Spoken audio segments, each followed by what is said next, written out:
The opinions and views expressed in the following presentation do not necessarily reflect those of GameCon Radio or its affiliates.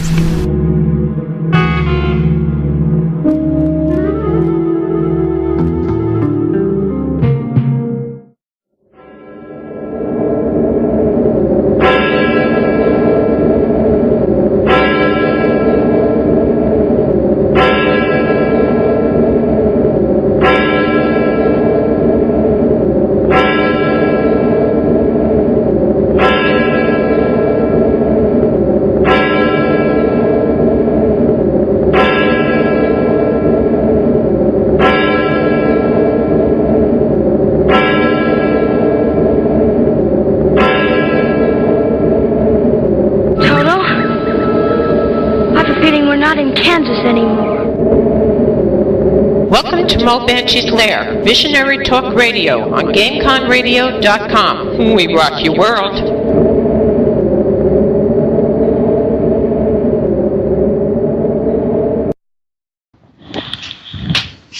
Welcome to Mo Banshee's Lair, Visionary Talk Radio on GameConRadio.com. We're rocking your world. We might have to have our guest call in tonight, so let me just find out if he can do that, because, okay, because we're going to try to get a hold of him. I want to thank everybody for coming in and listening to the show tonight. We're going to have a good show tonight. Everybody who knows me knows that my team handles extreme cases where people are very frightened of unexplained phenomena in their homes. Does that mean it's a terrible ghost? Does that mean it's the devil incarnate? Does that mean Bigfoot is laying waste to their homes? No.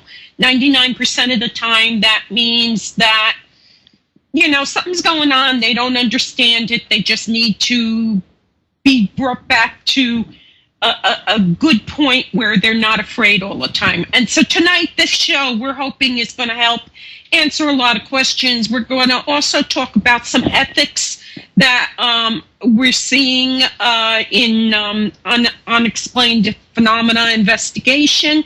So I think it's going to be a really good show. Our guest tonight is Kirby Robinson. He's written a book, Never Mock God. And we'll be talking to him in a few minutes as soon as we can get him on. I want to remind everybody that animals are not weatherproof, so please do me a favor. If you see an animal that is not being cared for, doesn't have proper shelter, report the people that own it. Don't wait until the animal is dead and say, gee, maybe I should report it that, please. Animals deserve better than what humans are doing to them. Remember your local shelters. You know, I'm a big supporter of the SPCA in New Jersey, any SPCA, but there are so many animal shelters right now that are so full because animals have been abandoned, have been surrendered, and they can't feed them all. So if you can, go to your local shelter, drop off some money, or drop off a couple of bags of litter and food. If you can't take animals, the best way to help animals is go to your local shelters. So please think about doing that. And I also want to remind everybody there are two great movies coming out. Saving Lincoln. Last week, Salvador Litvak was our guest. And it's the trailer for Saving Lincoln is phenomenal. And I can't wait to see this movie. It's going to be released February 15th. And another movie that is a good friend of ours is going to be Dr. Mabuse. And that's going to star Jerry Lacey as the ominous Dr. Mabuse. And as the theme goes, don't let him into your mind, because he is one of these guys who can take over your mind and get you to do anything you want. In the background, you might hear Matt the Tech talking on the phone to our guest tonight. So we'll be talking to him in a few minutes. Some bad news, sad news. Ed Koch passed away. He was the mayor of New York City back in the 80s. He also brought New York City out of the brink of bankruptcy and made it solvent again. You can like him, you can dislike him, but he was a character. I loved Ed Koch, and I always wanted him to run for president because he was one of these guys who would stand there and say, so how am I doing? Am I doing okay? Everybody loved Ed Koch, whether you agreed with his politics or not. He was an honest man. He was a good guy, and everybody really liked him. Yes. Okay. Hello? Okay. Hello, Kirby. Can you give me a minute? Oh, yes. Okay, you're on, and we're going to just go through some news.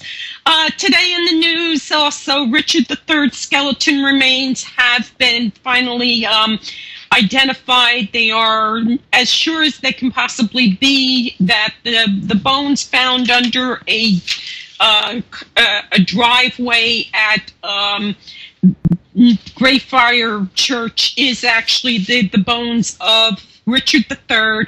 Richard III was not a nice guy, as he is said to have killed the two princes who were actually going to probably take his place. And Queen Elizabeth has decided that she will not allow the same group that did DNA on Richard III to allow them to have the bones for the two young princes that are in Westminster Abbey, and she feels that it'll just open up a can of worms on who is really the heir to the throne and that kind of thing.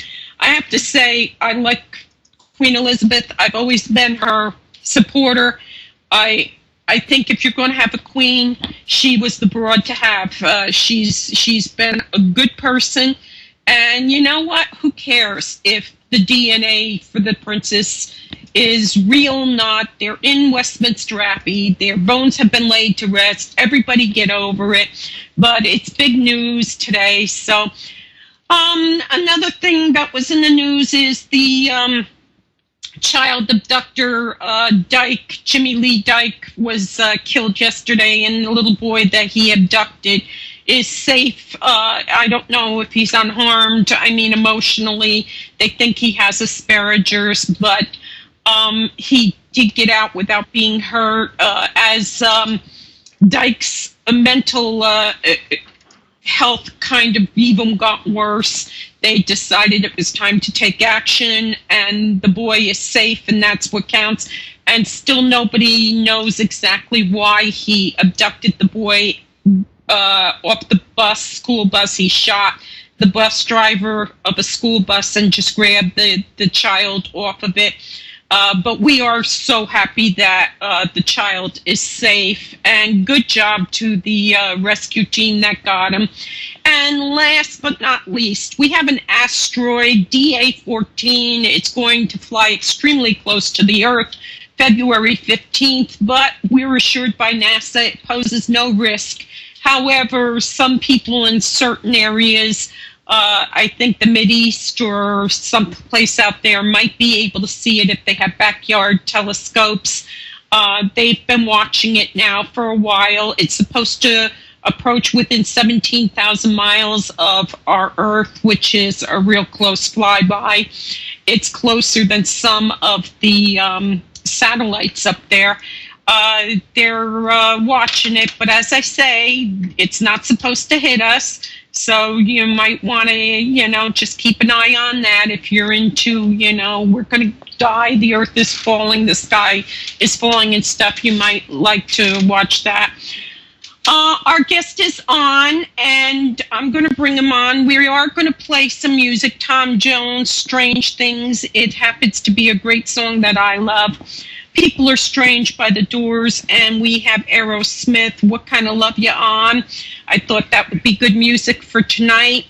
Kirby, welcome to the lair. Happy to be here, and glad you got very little hate mail concerning my appearance. You know what? I only got one person who complained, and, I was surprised I didn't get more, opposition over it. Maybe it's old news. Maybe, nobody cares anymore. I'm certainly concerned. I'm going to state right now, I was not consulted over this case at all, ever. I never heard of the girl, nothing. If I had been consulted, and one of my team, Shadow Series in the chat room, welcome everybody in the chat room. If you have questions, make sure you let us know. If I had been consulted, obviously this would have never been on TV. It would have never been on the internet. But be that as it may, I was never consulted, so I'm one of those people looking through the window trying to make sense of it all. Ghost, someone I knew, Hans Holzer, once said to me, ghosts are recession-proof. You know who Hans Holzer is. He says, ghosts, they're recession-proof. Actually, they thrive in recession because yes, if you take a graph of how the economy tanked throughout the first 10 years of 2000, and a graph of interest within the paranormal and life after death, you will see that as the economy tanked, interest within the paranormal rose. Mm-hmm. And as you start seeing the economy getting slowly but surely better, mm-hmm. you're starting to see interest within the paranormal start going down. Right. And it's because when we're in times of economic uncertainty, we feel like we're totally uncontrolled because, if you're working for a Fortune 500 corporation or a mega bank and they go belly up, you really can't control that. You can't go in and say, okay, I'll take $5 less an hour and keep the company afloat. So you really have no control. So when we start thinking, or the average person starts thinking about, what do I have control in my life because the finances is out of control, the government's going to do what they want to do, taxes is going up, debt's going up. What can I control? And you get thinking about life after death. That I can control. That I can decide where I'm going to go, and I've got to find out if there is a life after death. Is there such thing as ghosts? Is there such thing as communicating? Because that is something I certainly can control, and that's something that's going to be with me for eternity. Mm-hmm. Well, I want to tell you, after I die, you can all find me in Disney World, the Haunted Mansion. Okay, just in case somebody wants to come looking for me, just go down there and yell, "Hey, Mo!" And I'll do my best to make the ride work for you. Another thing is that we see two guys that nobody ever heard of before, and Teddy is in a book that's his team leader wrote back in the 70s. Okay, so his name is right there in that book. So, I mean, I've been helping people since 78. Teddy's been doing it since 65. When you see two guys who are plumbers that no one ever heard of before, and suddenly they've got a TV show. They're making big money. They now own a bed and breakfast, and you're struggling to put anything on the table, and you think to yourself, I can do that. Because I have had people say to me, I was watching that show on TV, and I can do that. So then that's when it all started. People started taking the milk money and spending it on equipment and trying to get gigs on TV shows, and it just kind of like became a landslide nobody could control. And also now that you have internet TV exploding, you have paranormal TV on the internet. You have so many outlets now on the internet, and you're starting to have internet TV in your high-definition set where the TV feeds right into the internet, so you can surf for programming on the internet. And internet TV allows the average person who wants to do a TV show to, put together something for just a few $100s and put it up on the internet and have direct access to an audience to build up a following, to turn around to go to a network and say, well, I've aired 20 episodes of my ghost show on internet TV and I have this much of a following. I can actually show you the number of listeners that I have or viewers that I have. Pick my show up. So there's now a grassroots method to where the average person doesn't have to go to Hollywood to try to find a producer to make the show work. But what people don't realize is that Hollywood, New York City, the production companies, the studios, they're not looking for real paranormal programming. What they're looking for is para-celebrities. Right. Because if you find people, it's like with ghost hunters, they're two very pleasant guys. You look at the guys, they're nice, you feel for them because they're plumbers and they're out there working, cleaning people's drains, and at night they're going out hunting ghosts and different things like that. You can feel for them. So when people, and a lot of people think that I'm against paranormal reality programming, and I'm absolutely not against paranormal reality programming. I'm just saying, the shows that, like with ghost hunters, I don't get upset about ghost hunters because, they just go out to houses and public buildings, and they run around at night, and they claim they get pinched or something, and then they show the owner the evidence and say, well, this is proof that your house is haunted, and this is proof that your building isn't haunted, and then they go home. And so if it's staged, if it's not real, nobody's being hurt. The shows that I get upset with are the para-reality shows where the same thing goes on, and then they claim they help people. And if you seriously start looking at the cases of these kinds of shows where they claim that they help people, they absolutely don't help people, because serious paranormal cases of demonic possession and serious demon infestation and ghost inhabitants is not solved in a matter of hours. Or days, 3 days. Or days. And you can sit in a house for 72 hours waiting for something to happen, and nothing happens. And then the 73rd hour, all heck breaks loose. Right. And so those kinds of shows I'm concerned about. And those are the kinds of shows that I draw my ire, because of the fact that they have to bring something back to the table once they invest in an episode. And what we find with these shows is they end up exploiting people's weaknesses, whether they're emotionally weak, physically weak, psychologically weak, or they actually might have demonic activity taking place within their home, but they just don't do anything for the client, and it actually ends up being worse for the client once the investigators leave. Mm-hmm. Yeah, this is my concern. And we will absolutely go right into I Am Six and this girl, because I probably have a nosebleed from researching this at this point.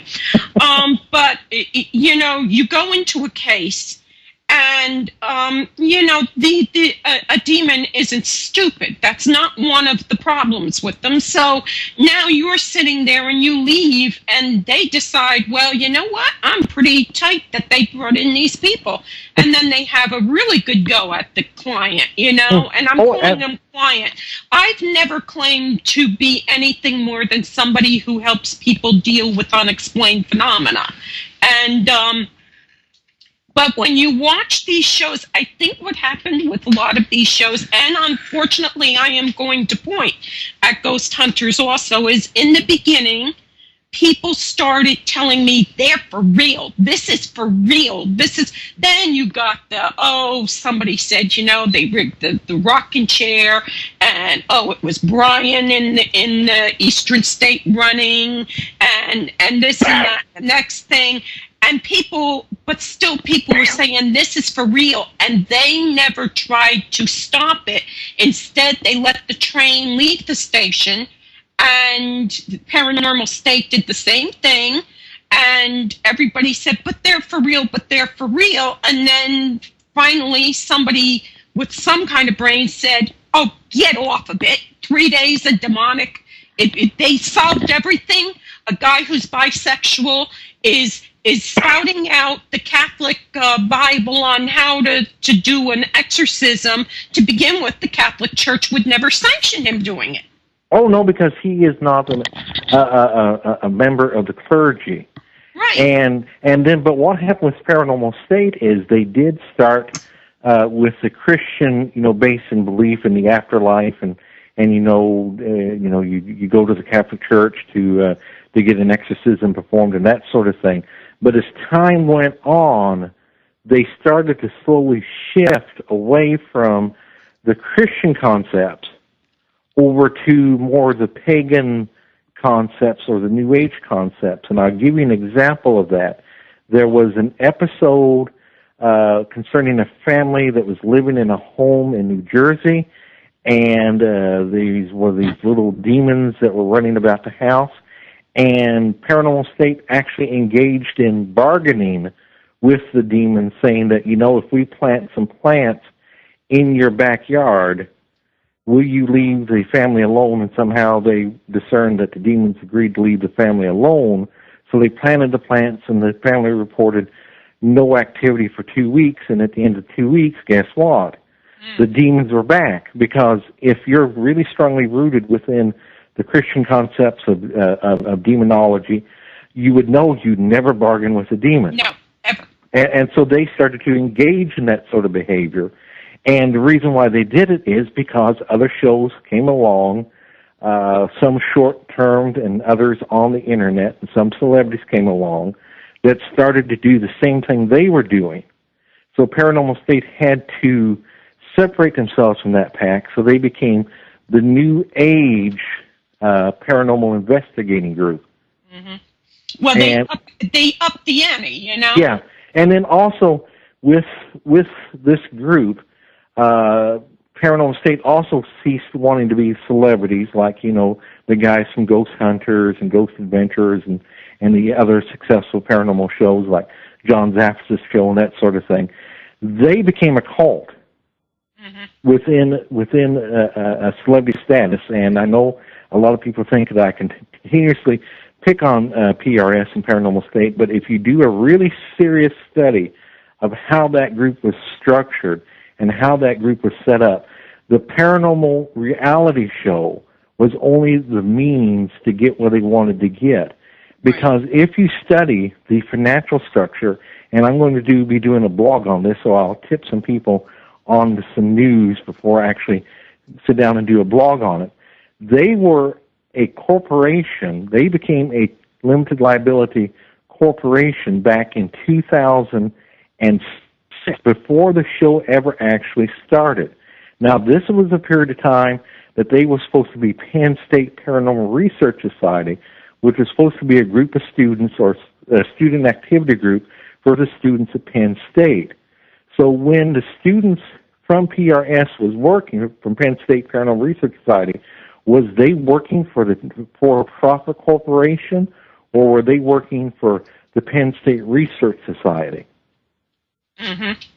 And to me, now some people may say, well, that doesn't sound like anything really serious, and it is really serious, because you see that Ryan Buell and crew's intention was never ever to go out and do a serious paranormal reality show. They were laying the basis, and sadly it has become now almost like a cult status with a cult organization where you have limited access to the leadership. The leadership claims that they have special knowledge that you will only get if you pay them for that special knowledge. And now they have this organization called the Bureau, which almost makes him sound like he's trying to think that he's a Mulder from the X-Files, which he constantly goes back to and says he identifies with. And it has now become a cult organization, far more than just a paranormal organization, because now within the organization, and we showed this in our blog a couple weeks ago, there are now cells within that organization that if you start to question the validity of the organization and the concerns about them being a pyramid scheme, raising money for events that they haven't even set up for, to pay for events that they've already had, and then when the money ran dry, they couldn't pay for those events. They now have cells within that organization, and there's lawsuits now filed concerning this, that will go out and attack you if you raise questions concerning Paranormal State and PRS. Right. Yeah. Well, I'm going to back up a minute and say that asylumsgate.com was the first site to run an article I found by Ryan, and I'm going back probably to 2002, 2001, and it was, where are all the paranormal experts? And I ran it because he mentioned Holzer, J.B. Ryan, and people, that were doing scientific investigation on all of this. And after that, I didn't hear too much about him, and then suddenly Snotnose has got a TV show, And I kind of went, what the hell? Excuse me, but, this kid just went to college and had a little group of friends, and they were a ghost club, and yeah, he wrote a really good article asking, where are our next experts coming, because at that point Holzer was still alive, but he was struggling. He had MS and health problems and things, but I kind of was like, how did this happen? Suddenly this guy is the definitive, and I never heard them ever take a case or do anything. I'd never heard of any of them. And here I'm advising people all over the world that are coming to me, and I'm going to say this point blank now, 99% of all cases, 99.9% of cases, even if you had an army of ghosts there, that's not what the problem is. The problem is with the people there. Absolutely. And absolutely. The rest, you have to be very careful with. You don't just put people on TV, because you think, wow, this is a ghost story, and I'm going to get rich going on TV. That's where I started having the trouble. Because to me, these people are victims. Yeah, because if you go to his autobiography, Paranormal State, My Journey into the Unknown, and go to the section of the book that talks about once his team became famous because they investigated a couple of murders that took place on and off campus near and around Paranormal State, he starts talking within his book about, and then he started to have interest from production companies about producing a paranormal reality show.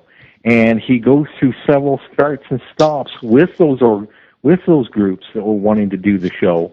When nothing ever came about, he was ready to leave the paranormal because he couldn't get a paranormal reality show. And it was only when he got Paranormal University, which then became Paranormal State when it finally went on the air, did he get excited again about, doing the PRS and then getting on TV and gathering the celebrity status that he gathered. But what happened with this, and I totally agree with you, when I get called out on a case, I think I can go through 300 cases before I'll find a true demonic case. I might find a case where there's some demonic infestation and possibly things from generational situations with family members from way in the back. But to find a true demonic case, it's 1 in 300. Mm-hmm. And the rest of the cases are, people having psychological problems, people mislabeling activity within their house as paranormal, and it's more likely always more natural, because what I always try to tell clients, and I always try to tell people who want to become demonologists and want to start doing this kind of work, is always totally eliminate the probable before you embrace the improbable. Yes. Never walk into a case expecting to find demons, because if you do, that's what you're going to find. Because, again, this is one of the things I always harp on. Ghost hunters have been on for how many years now? 8, 9 years? Yeah. Okay. How many demons have they ran into in that 8 to 9 year period? Well, I don't think they've ever run into a ghost, but that's me. Well, but we can take that. That is the good answer. Then, if ghost hunters have been on for 8 to 9 years, they never ran into a ghost or a demon, then how could Paranormal State, which ran 5 years, almost every single case they handled, they labeled as demonic? Right. Yeah. And it's just not that ring. And then what that caused, and this is what we're really struggling with now, when we talk about the subject of demonology particularly, is now the paranormal field is trying to take over the study of demonology, claiming that they are the experts in the field of demonology and not the church. And there are no experts in paranormal. Yeah, there can't be, because the science is not solid science, you know. No. And people get mad at me and they say, well, you sound like you don't believe. There's not a person on the face of this earth that is a stronger believer in things paranormal than myself. It's just that I don't believe all the claims about the paranormal without some valid research. And you have people running around about EVPs, you know, and there's no valid research that EVPs are what they claim they are.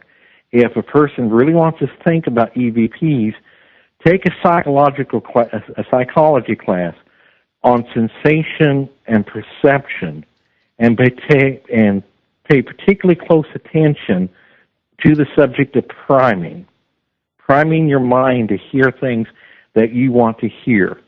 And priming is such an important subject. There's a researcher that's done a lot of serious research on priming and memory, can take a group of families that have just left Disneyland and can sit them down and within 30 minutes or less convince them that while they was at Disneyland, Mickey Mouse molested their children.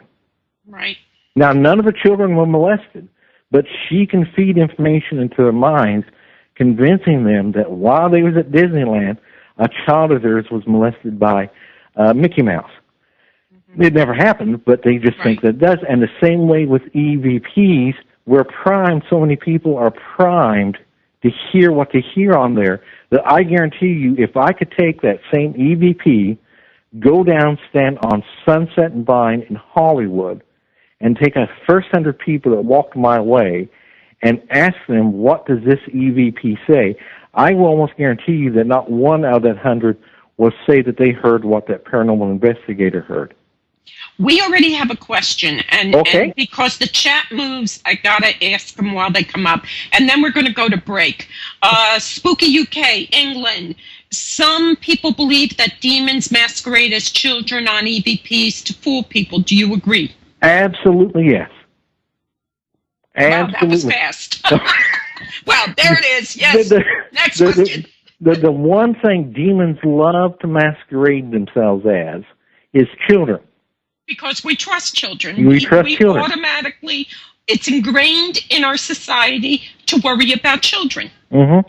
So whenever you encounter, especially with like Ouija boards, think about the number of cases you hear about Ouija boards, and you hardly ever hear that, some 98-year-old man was coming through the Ouija board saying he was looking. But you hear constantly, it was a 5-year-old boy, it was a 9-year-old girl, it was a 7-year-old boy who died in an accident, trying to get invited to come live into your home, which is the demon just trying to sit there and say, hey, give me permission to come in and terrorize your life for as long as I want to until somebody runs me out. But yeah, demons will manifest themselves more often than not as a child in an EVP situation. Yeah, and I tell people, you're calling out, think of it this way, you're yelling out a window, fire, fire, fire, and finally somebody turns around and says, okay, fire. Well, you're yelling out, and finally something says, okay, they're calling for A&M, I'm not A&M, but you know what? I'll play. Yeah. I'll play. Yeah, and Ouija boards is not something. Yeah, and Ouija boards are not something to play with. I just get so upset when I've ever gone to Toys R Us, and I don't go into Toys R Us all that often, but the times that I have and I see Ouija boards sitting in the game section, It just absolutely infuriates me because it's absolutely not a game. Now, that does not mean that every time a person sits down and plays with a Ouija board, they're going to get a demon. Some people can play with Ouija boards all their life and never come in contact with a demon. But at the same time, just like Russian roulette, another person come along and grab that Ouija board and sit down and begin playing with it, and the very first contact they have is with a demon. Okay, we have another question, and it's VX Lama in the chat, and they're asking, so is he saying all child EVPs are demons, or just that demons like to pretend they are children? Absolutely not. Not all EVPs are demons.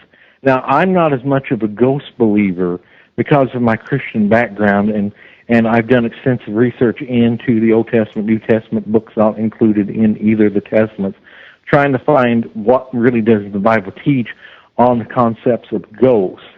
And I'm not one of these people that sit there and say, absolutely, there's only angels and there's only demons, and if you guys talk to anything that's an EVP, you're talking to a demon. I do keep the door open in my personal belief that there is heavenly communication that can take place from residents in heaven down to the people here on earth. So if you go out and do an investigation and get an EVP, that does not mean it's a demon. It's very possible you're getting a contact from somebody within the heavens.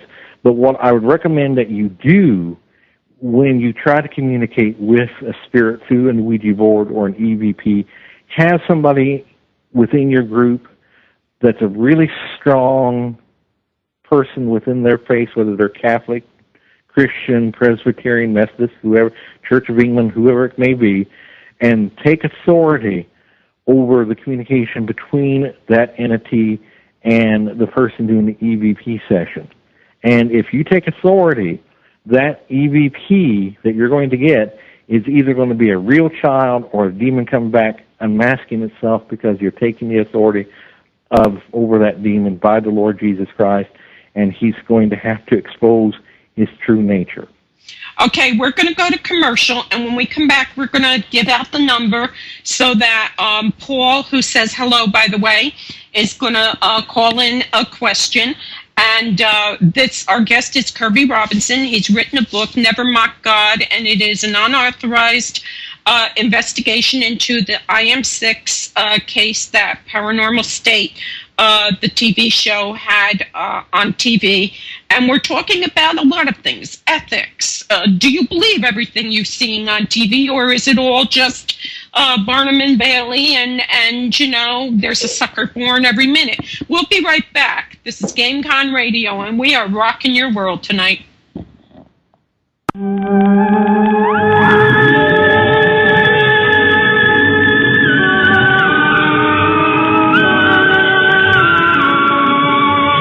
Just a reminder, guys, all our talk show hosts here at GameCon Radio volunteer their time, but you can always show your appreciation.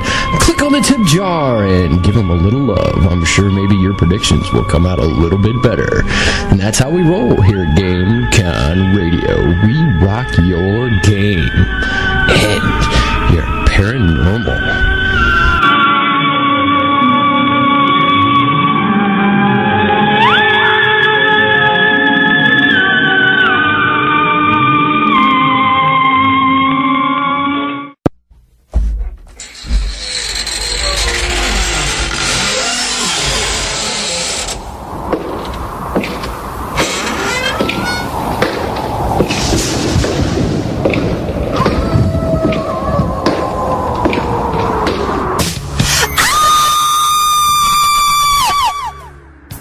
This is Michelle Tomlinson, the Scream Queen, and I listen to GameCon Radio.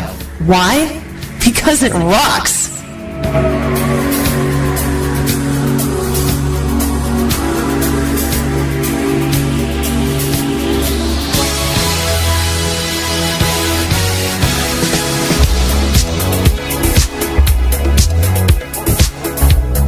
Welcome back to Mo Banshee's Lair, Visionary Talk Radio on GameConRadio.com, rocking your world tonight with Kirby Robinson, who's written a book which some people are very upset about, and other people kind of went, oh, wow, finally somebody's saying something that makes sense. It's called Never Mock God, and we've got a Skype number. Now, this is the way it works. You call the number, but give us enough time to pick it up and answer. It's 732-707-7709. And you call that, and of course, I'm going to have to bump into, Kirby and say, shut up, we've got a caller, which is usually how I do it. I'm so tactful. But we were just talking about something interesting and comparing notes a little bit. And a demonic case, people say to you, wow, you must see cheers flying. We've got a caller. Caller? Hey, this is Paul from the show. Hello, Paul. How you doing? Do you have a question for Kirby? Yes. Hey, Kirby. How you doing? This is Paul from Heaven's Defense Christianity. Oh, okay. And nice to talk to you. Hey, I've got a question. I've actually listened to that show enough times, and that one episode with the Six case. Mm-hmm. Now you've got a Christian, a cultic, a New Age, an atheist, all in the same area, right? Mm-hmm. In our line of work, when it comes to deliverances, that would be called a super disaster. Oh, yes.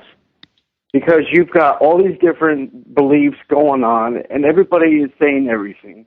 Even when you watch that video very closely, that girl who's screaming out to Jesus, any true deliverance person would see that would be a least of a sign, and yet they're kind of making a big deal out of it. So my question kind of begins, how do you help a person who's been through all of that? Okay, now let me address the IM6 issue, and then let me address your question if we're outside of the IM6. The girl in IM6 was never, ever demonically possessed. PRS knew that before they ever arrived on the scene. The family knew it. Everybody within the community knew about the case. If you take a chance to read my book, Never Mock God, The Unauthorized Investigation into IM6, it reads like a detective novel, because I really didn't want to write this book, and the only reason why I wrote it is that at 4 o'clock in the morning, the phone rang, and I was just starting to get to sleep because I suffer from insomnia, because if you do this work long enough, you start to have them watching you, and I hate to sound overdramatic. No, I understand. And so with me, it takes a while to go to sleep because I can sense that they're, standing outside the window. I can sense they're nearby just watching me. So 4 o'clock in the morning, phone rang. It was a very well-known para-celebrity who asked me to write this book because PRS was going to do a webinar concerning the IM6 case, and they said, they're not going to tell the truth about it, and you're about the only person left that will tell the truth. So I reluctantly agreed to write the book. And so the book reads like a detective novel. We actually go to Quincy, Illinois, and we actually get access. We're actually one of the only paranormal people who had actual access to the house, along with Paranormal State and a so-called legitimate paranormal organization out of the state of Kentucky. Now, I won't give their names out. So we actually got to go inside the house, and we picked up absolutely nothing within the house because the family has moved out of the house to another location within Quincy. So we actually went on the property. We investigated the house as best we could with a real estate agent following us around from the basement. We actually looked inside the laundry chute that supposedly she was shot down by a demon. We took a look at the room that her bedroom that supposedly she was attacked in, the bathroom that she was supposed to be raped in. We talked to the neighbors around the house. Absolutely, they never heard anything. They never saw anything. We went to the Catholic Church that was nearby. They went to film all their scenes on the same day. So how were they filming a team briefing and a prayer session on the same day when they hadn't even started investigating the house? But the most important, or the two most important keys about it, is that we actually got to see, after a trip to A&E, begging some people within A&E to show us what footage they could show us, we saw the unedited videotape of her psychologist interview with Ryan Buell, which, by the way, PRS had to pay the guy to give the interview. He would not do it without pay.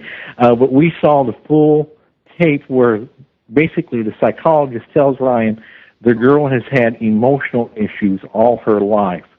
And when they show him saying that this case is unique and he'd never seen a case like that, they made it sound like he was saying that this case is unique in the annals of psychology, he was not referring to that. He was referring to, as his cases go in Quincy, Illinois, he never had a case like that. And the final big shocker, and it came to us after we had wrapped up the investigation, is that Andrew Calder was never, ever an Episcopal priest. He was never ordained within the Episcopal Church one day within his entire life. And if you read the book, you will see absolutely proof, 100% what we're saying is absolutely the truth. Because go ahead. Did they ever had a follow-up on the girl to see if there's any continuous happenings around her, or what has happened with her after that? Well, they did a follow-up episode called The Possession, right? The Return of Six, which basically left her in the same boat that she was in after the team left her in the second episode, or in the first episode. After that, she was criticized by people within the PRS organization, for being obsessed with Ryan, and that's why none of the exorcisms, quote-unquote, worked on her, because she wanted Ryan to keep returning to the home because she was in love with Ryan. Now, we contacted the family because we wanted to give all sides a voice within the book, and we contacted the family before we went to press, and we said, we want to, give your family the side of the story, because the book is pretty critical of what went on inside your home, and that he was enabling Laura and her claims of demonic possession. And the family basically says that they don't want to talk about it any longer. They don't want to deal with the subject any longer. They had thought the country had forgotten about the case and that they had moved on. Now, talking about if you walk into a situation like Laura that's real, and you have a bunch of New Agers and this religious aspect and that religious aspect and an atheist in the room, you're just, laying the groundwork for disaster. Because when you're doing demonic confrontation like that, whether it's oppression, possession, or just infestation, you want to present an absolutely unified front towards that demon. Because if you don't present a unified front towards that demon, the energy, the faith of all the individuals within that room working together, being involved in intercessory prayer and communicating to the angels and God and Jesus Christ and the Holy Spirit in the heavens, can't work like it does when you're with a solid group. Because exactly. And what happens is, and again, this is what happens, I get so many people saying, oh, you must see chairs flying, and you must see couches flying, and you must see beds and doors slamming shut like in Paranormal Activity and all these other silly movies that's out there. And when you confront a demon, it's far more psychological in battle than physiological in battle. And if a demon can sit there and say, oh, well, that person is an atheist, so I can really play on him. Oh, turn your mic off, your speakers off. We're getting feedback. Sure, no problem. Okay. Or some other faith. That can really divide the group and really hinder their powers. So when you go into demonic confrontation, you don't have people sitting around watching. You don't have a film crew. You don't have anybody in that room unless they're really staunch believers in the Lord Jesus Christ. If you do, you're just asking for trouble. Now, my last question, from 1 to 10, if you would think that she was demonic, possession or whatever you want to call it, how do you rate her from 1 from being the lowest or 10 being the highest? Absolutely, 1 would be the lowest.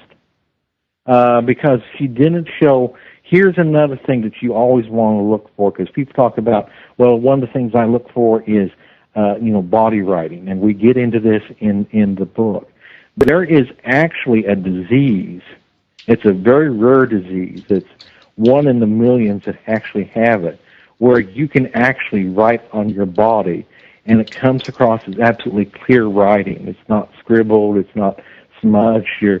It's a form of hives that almost turns your skin into a paper-like surface to where you can write. Now, all her scratches and all her writing was done on what part of her body?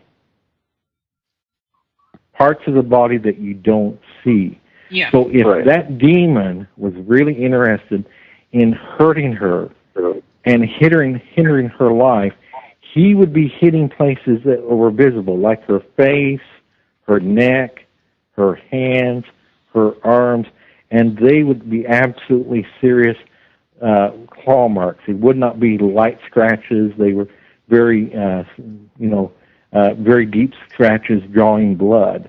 And we actually show within the book all the scratches that she claimed that a demon was doing. And again, none of these scratches ever appeared on her body when anyone else was in the room other than her and her mother alone. So really, we only have their word for it that these scratched words just appeared. I mean, because nobody witnessed them, she could have done it herself or had somebody do it for her, right? Yeah, and that's not uncommon. That is absolutely not uncommon for people who, because we are living in a society now, and it's a sad commentary in society, where people want to be possessed. Yeah, they think it's romantic from TV and shows. Well, Kirby, thank you for answering my questions, and I hope you have a great night. Okay, you too. Thanks for calling. We have some other questions here, and one is interesting. You talk about this doctor, him talking to you. Is that not a violation of his oath to keep his... Okay, now, he did not talk to me directly. What we were able to see was a videotape of an interview that was conducted by him and Ryan Buell for the original I Am 6 episode. The family gave him permission to release information to Ryan Buell concerning their case. You have the right to do that. You can, it's like a therapist can't tell a woman about her husband's therapy sessions unless the husband writes it out in a statement stating that, the therapist is allowed to address, any and all questions by my wife concerning my therapy. You have to sign a paper, yeah. Yeah, it has to be a signed paper. So he didn't communicate with us. What we got to see was a videotape that was shot for the series, and actually he wouldn't do the videotape for free. He demanded payment, and they had to schedule the interview 2 weeks in advance, which is another indication that they were going to do an exorcism in that case no matter what. Right. The other question is, the Queen is asking, you're assuming that they were separate entities, but I'm not sure what she's talking about. Okay. Well, what she's talking about is in the cases that there were supposedly 6 demons infecting her or impacting her. Now, it's very interesting, and again, we point this out in this book because we try to cover everything that we can cover, is that there are really striking similarities between Laura's case and a film that was out a few years before her case called The Exorcism of Emily Rose. Mm-hmm. And I don't know if you had a chance to see that film. No, I don't watch that garbage. Actually, that's one of the better, if I had to say what's been one of the better demonology movies or demon movies in the past 10 years, that's one of the better ones. Because it does get into that the battle is more psychological than physical. Right. But we go through the book and we show exactly similarities and almost dialogue that was quoted by Laura concerning her case to the investigators and during the exorcism that was taken right from the movie The Exorcism of Emily Rose, because Emily Rose was possessed by a demon called Six. But it wasn't just one demon. It was a multitude of demons, which were supposedly the highest-ranking demons in hell. And in the follow-up episode, in which we get into in the book, we just don't address the first episode, we address the second episode as well, Chip Coffey comes up with a list of quote-unquote demons that are possessing Laura, and his list matches perfectly the list from the Emily Rose movie. Now, that's just by chance, yeah. Yeah. Yeah. Okay. So, well, you don't even want to get me started on him.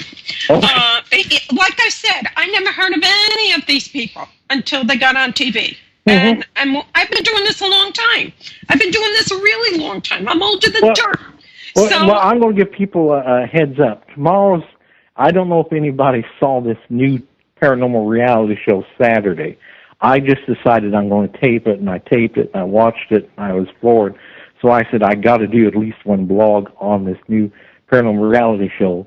It's called Supernatural Sisters, and it's about a pair of psychics in New Jersey, and it's like if Paranormal State and Long Island Medium ever was able to mate, this would be the child that it would Psychotic produce. Sisters. I have to see this. And half the episode is a ghost hunt, and half the other episode is about psychics and doing group readings and things like that.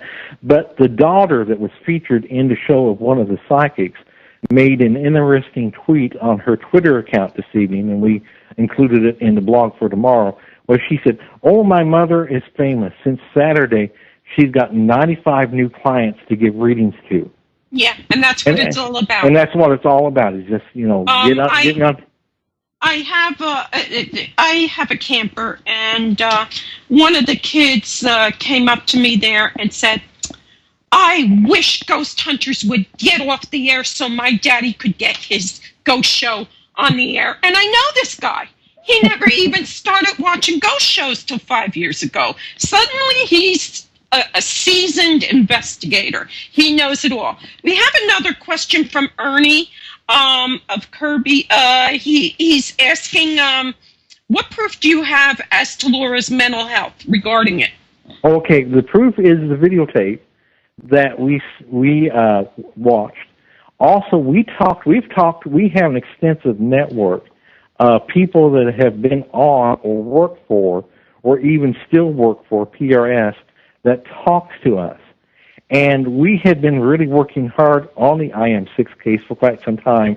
The only thing that we never did was go to Quincy, Illinois, and finally we just decided if we're going to write this book, we got to go to Quincy, Illinois and talk to people. And we talked to several people within the community of Quincy, Illinois who knew the family, neighbors that knew the family, and we talk about it in the book. In my earlier books on Paranormal State Exposed, and Investigating Paranormal State, we talked to a lot of people that were actually on the set of IM6 that said that there was practically a war within Paranormal State while they were filming that. Half of the people thought that, oh, she's really demonically possessed, and the other half thought that she had emotional issues and she certainly didn't need to be featured on TV concerning her claims of demonic activity. So we've talked to a lot of people that had absolutely no reason to smear this girl's name whatsoever. And again, I think she did not go on the show for an exorcism. I had a feeling that she went on the show just to meet Ryan Buell because he's cute, and she didn't realize that PRS wasn't going to do a show like this and not get a real exorcism out of it. And absolutely, to me, it was one of the lowest points of the series, because absolutely that kind of event, that kind of situation should never, ever be filmed. I'm going to say something. Like I said, I was not called to consult it. I'm on the outside looking in.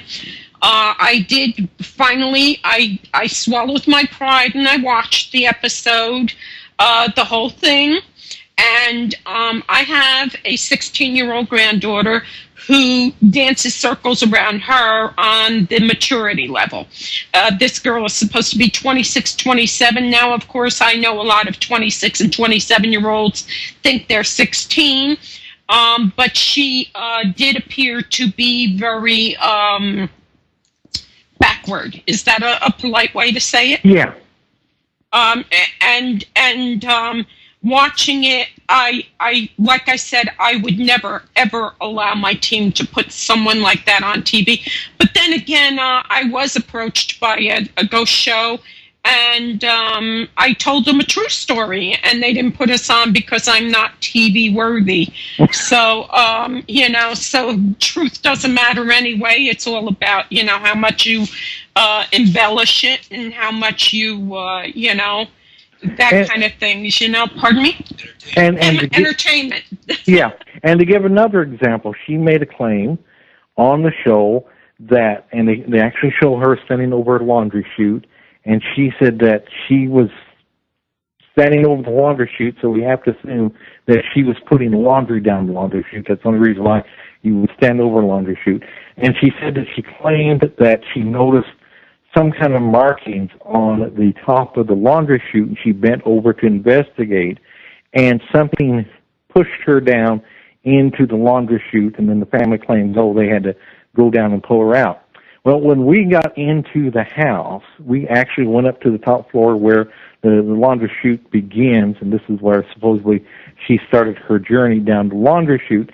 And if you take off the top of the laundry chute, it actually is a lot bigger than what it appears on the TV show. And actually in the second episode of the IM6, Possession IM6 The Return, when Chad and Ryan is doing the house tour and they're looking at, the events that took place within the original episode, there's actually a shot of the laundry vent from the base up to the top.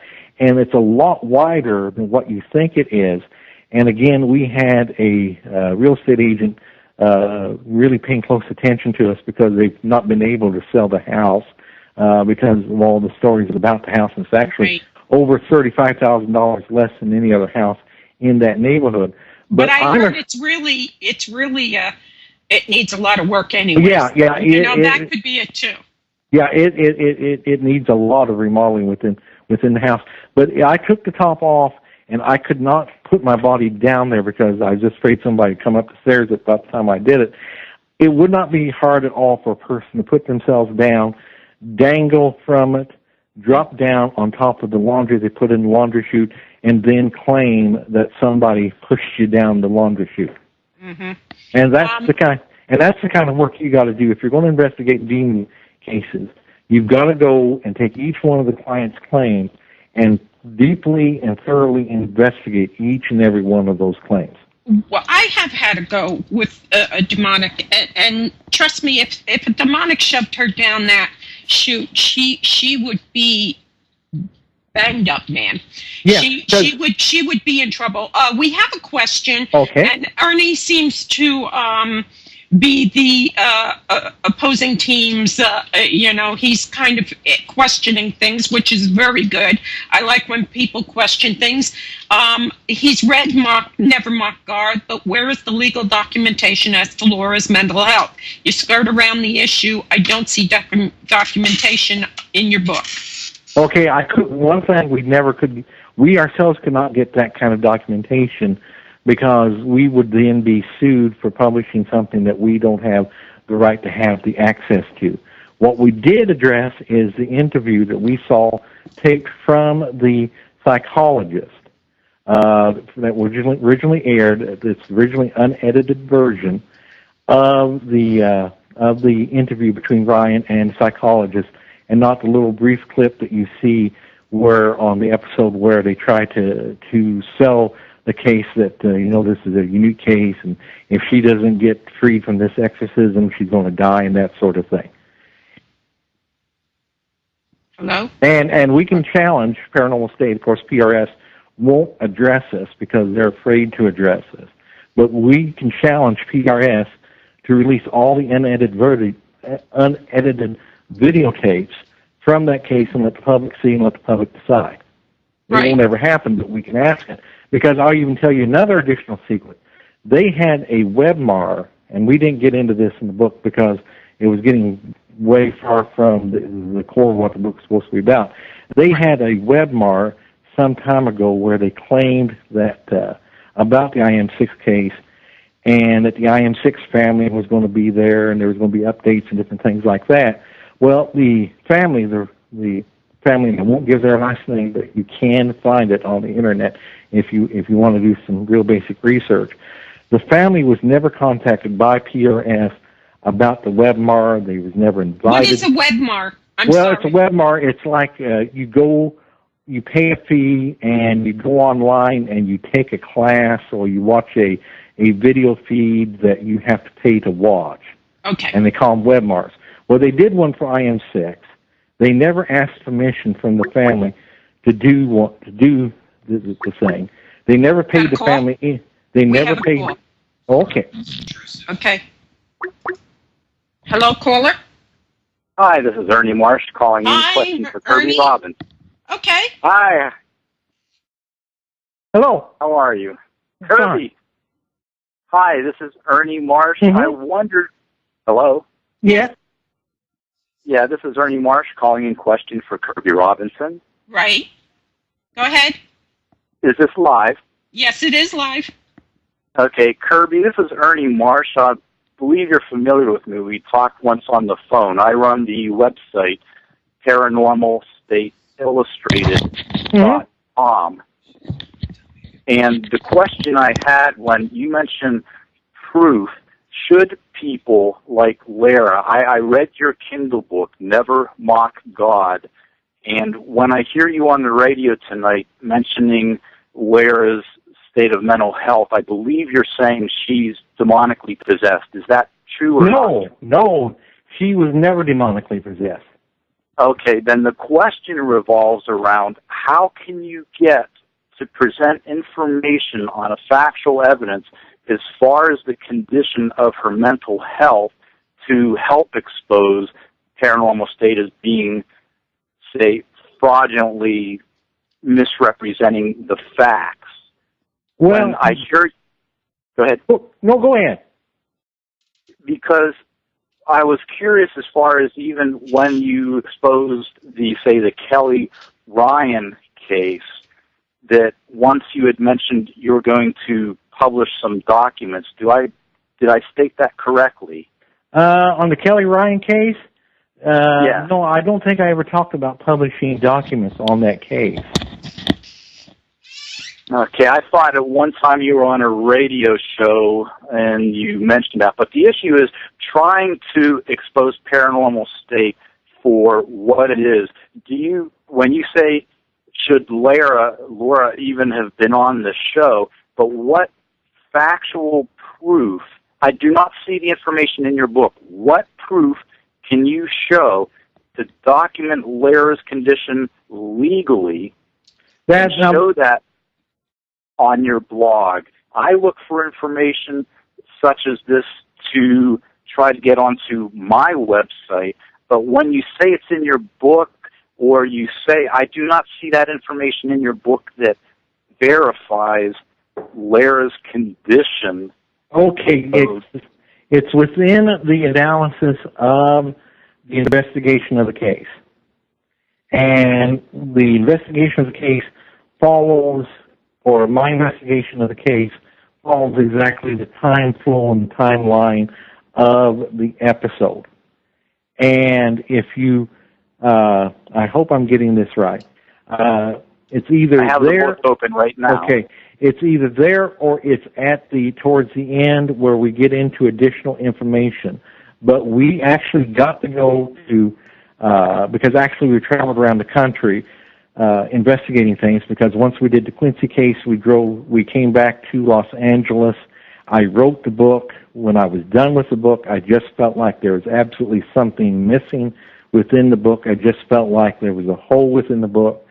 And after looking at it time and time and looking at all the videotape of the episode that we had and everything, the Andrew Kohler name came up, and I said, we got to go back and hit the road again, because I think the angle into this story is Andrew Calder, because he was never who he claimed to be. He was never an Episcopal priest, and actually he lost his ordination that he had after he appeared on Paranormal States the second time, because the group that he was with was upset that he was calling himself an Episcopal priest, and he wasn't, and we went to East Dublin, Georgia, to where he had his quote-unquote offices, and we actually show the address and tell you how to find it on Google Maps or Google Street View, and if you see it, that's certainly not someplace that you want to have a quote-unquote office of the clergyman and a religious organization.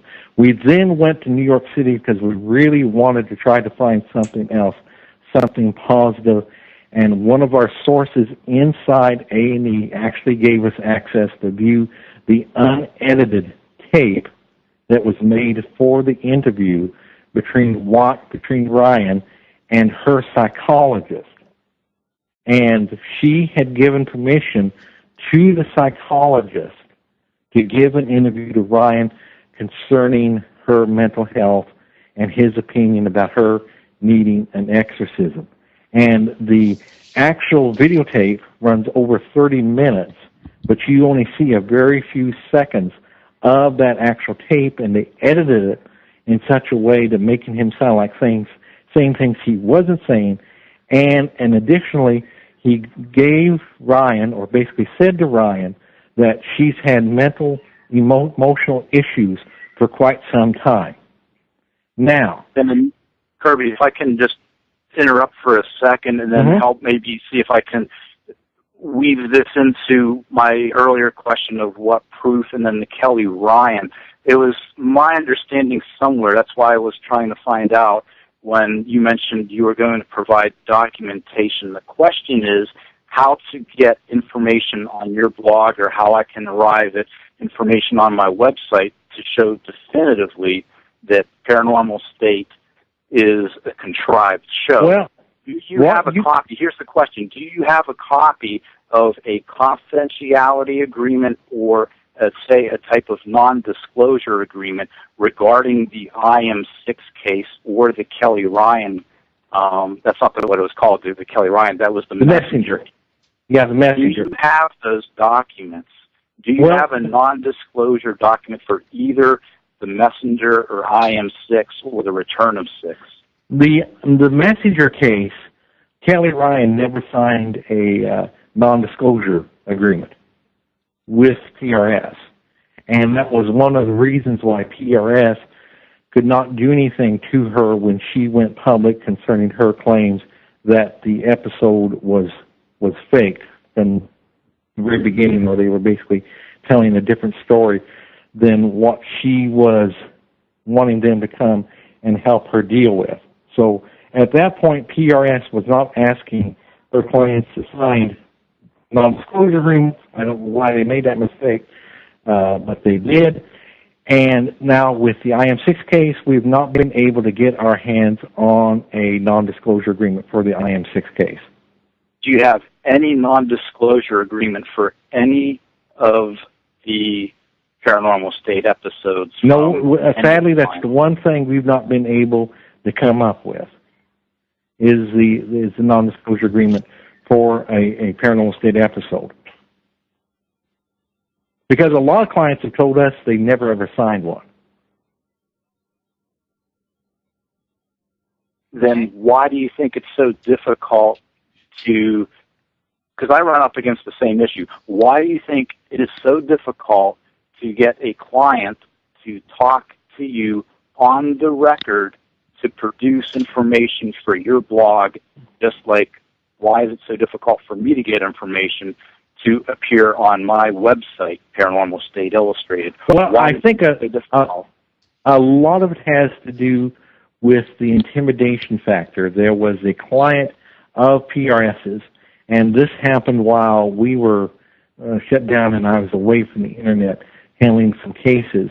A client of theirs that was very vocal concerning her case, and that she basically came out and said the whole thing was faked, and she received such an assault on her via the internet, the telephone, and that sort of thing, like what happened to Kelly Ryan. When Kelly Ryan came out, somebody with, and I'm not going to get into names because I don't have substantial proof to make that claim, but somebody within the PRS ranks released her home address, and she had people showing up at her home at all hours of the day and night, sitting in her driveway, hitting her doorbell, saying that, why are you lying about Paranormal States? You know, Paranormal States legitimate.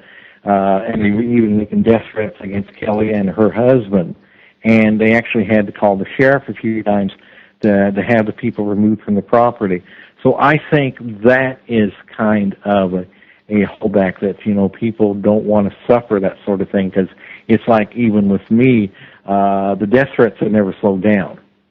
You know, we get all these, you know, emails from fake email addresses saying, you know, you better watch your step, and my pal 38 is keeping an eye on you, and that sort of thing. So that is a factor, and I think that's one of the great factors. And then the other factor is public ridicule. Is, oh, well, you're saying the show was faked, and there's a lot of people out there that still don't believe in ghosts, that don't believe in demons, that don't believe in any of this stuff, and, oh, how can you complain about you being on a reality show about ghosts because ghosts aren't real?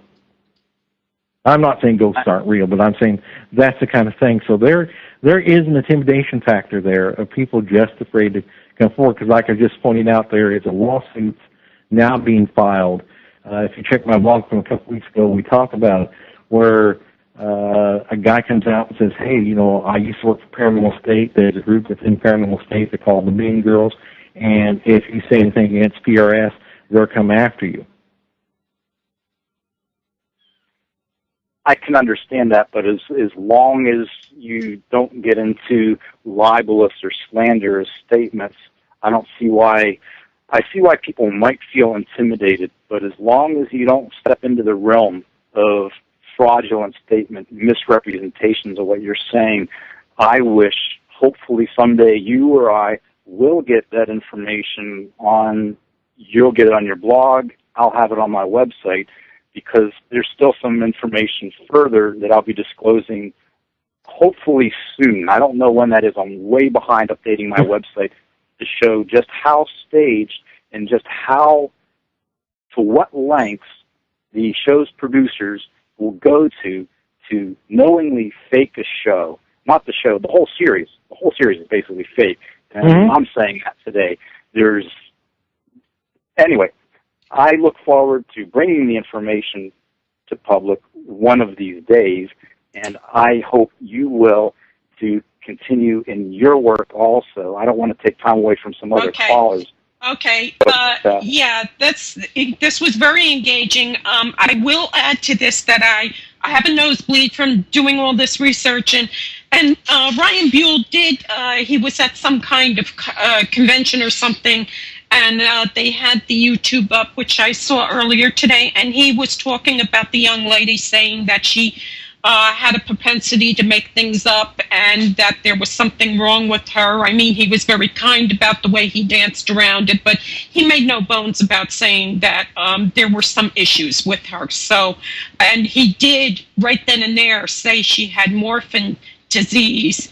And one of the things with morphine disease is as it progresses, hallucinations do sometimes become prevalent with the people suffering from it, and of course it's because of all the pain and all that they're going through. So he did himself say that.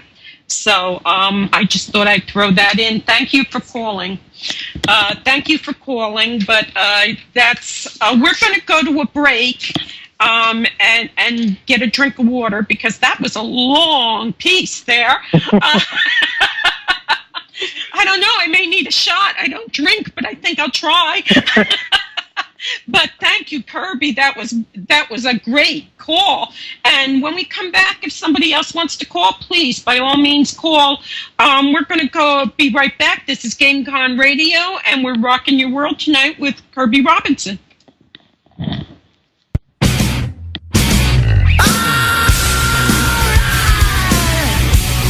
You are listening to GameCon Radio.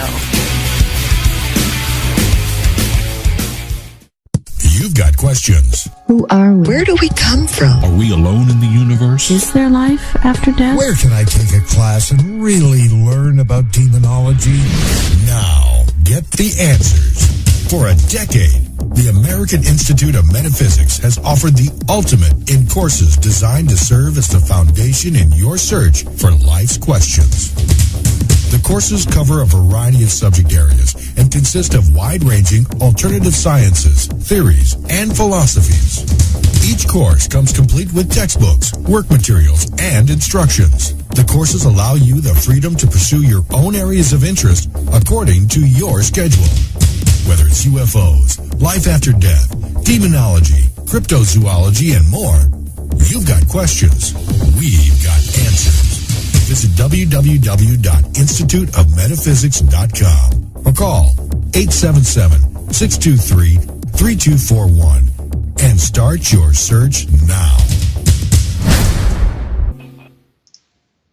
Welcome back to Mo Banshee's Lair, Visionary Talk Radio on GameCon Radio, and we are having a very lively debate conversation about the ethics of a certain television show.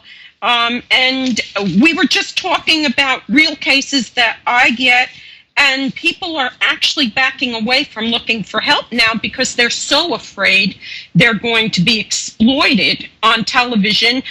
You're not going to tell anybody about me. I don't want my pictures on the internet. It really distresses me when I see a lot of serious cases, so-called serious cases, and the first thing all these groups are doing is throwing the pictures of their houses and the insides of the houses, like none of their neighbors are going to realize it's a certain house, you know, from the decor, you know, and the ethics seem to have just gone right through the toilet, and so many of these young groups coming up, it's a scoreboard. We did 95 cases, but did you even have to do one of them? Because going in is my last resort. I don't know about you, but going in is the last resort. I really have to think there's something going on. We need to get in there. We need to make sure, especially when children are there, nothing's going on. That's going to hurt the children. We need to find out what's going on, you know? My policy is when somebody comes to me wanting help with a demonic case, first, you know, I talk to them over the internet, you know, tell me the case, tell me what's going on. Maybe I can give you some pointers that you can do on your own that will help deal with the demonic, and we don't have to take it any further. And if it, you know, does sound like it's something that has to be addressed, the very first thing I do is I always say to the client, where do you live? Let me find you a pastor or a minister or a deliverance organization within your area that can come and help you, because I'm not ordained. I don't claim to be ordained. I've never been ordained. I'm not a pastor. I'm not a minister. I think that's one of the biggest mistakes I've made in my life by not becoming one much earlier in life, but I'm not. So I always try to find them help from a church first. Now, unfortunately, we still live in an era, or we're living in more of an era now, to where a lot of churches, seminaries, and that sort of thing, aren't even telling their ministers about demons and Satan and Lucifer and the devil and hell. So you have a lot of pastors who don't know how to deal with that. Right. So if I have to take a case, then I'll go into the home. But first, I make my client take a thorough psychological examination. Let's make sure you're not having some kind of mental health issues like schizophrenia, schizotypical, DID, which is dual identity disorder, bipolar, that sort of thing. And then let's do a thorough physiological examination of you to see if you're not having chemical imbalances within your body that's causing these issues.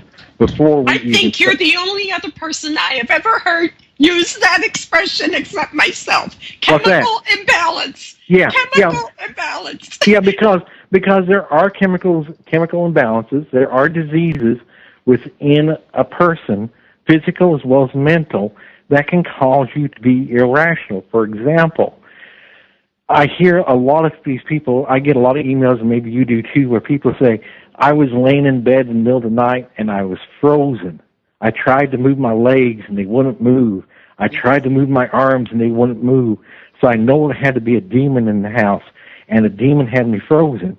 No, the demon didn't have you frozen, nor did an alien be prepared to start abducting you. You're having sleep issues. Mm-hmm. And what's happening is that you're coming out of your deep sleep stage, which is the bottom stage, way too fast before all the neurochemicals that your body releases that freezes your body while you're dreaming, so you don't, run down the street in your dream and actually start running in your bed and harming yourself. You're waking up too fast. Yeah, and they're natural protection. Yeah, and people, and that's not an uncommon sleeping disorder. And people experience that. Instead of going to a sleep doctor to get it addressed, they think, oh, it's a demon or it's an alien outside my house that's doing it. Mm-hmm. We have a question from Elf Queen, and I want to, she did it in a private side, so I want to make sure I ask you. You brought up a time issue with this Paranormal State, I Am 6, and she's asking, did no one keep a director's log and set of items with the clothing? And one of the big things in your book is that they seem to have videotaped and I'm probably wrong because I'm not a movie director or anything, but they seem to have taped out of sequence a lot. So the clothing is all mixed up, right? Yeah. Yeah, and they did actually and again, if you read the book, what we actually do, we actually run through an analysis of the first episode twice. The first analysis that we do is that we take the entire episode and focus solely on wardrobe. Mm-hmm. And what we do is if Ryan Buell has a black T-shirt, we match up all the scenes that he had that black T-shirt in.